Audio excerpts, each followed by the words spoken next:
鐘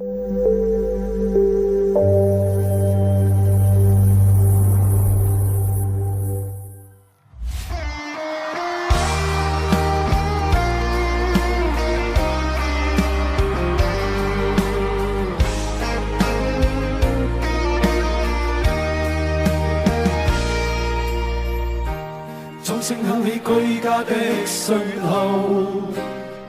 在他生命裏，彷彿大應唏噓。黑色肌膚給他的意義，是一生奉獻，膚色鬥爭中，年月把擁有變做失去，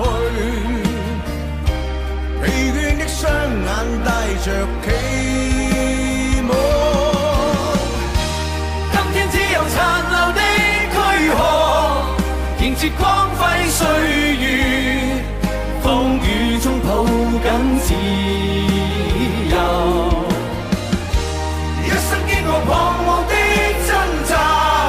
殊誰可改變未來？問誰又能做到？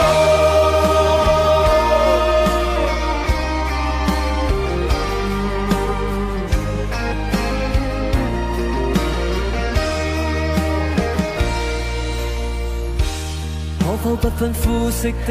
界限，願這土地裏不分你我高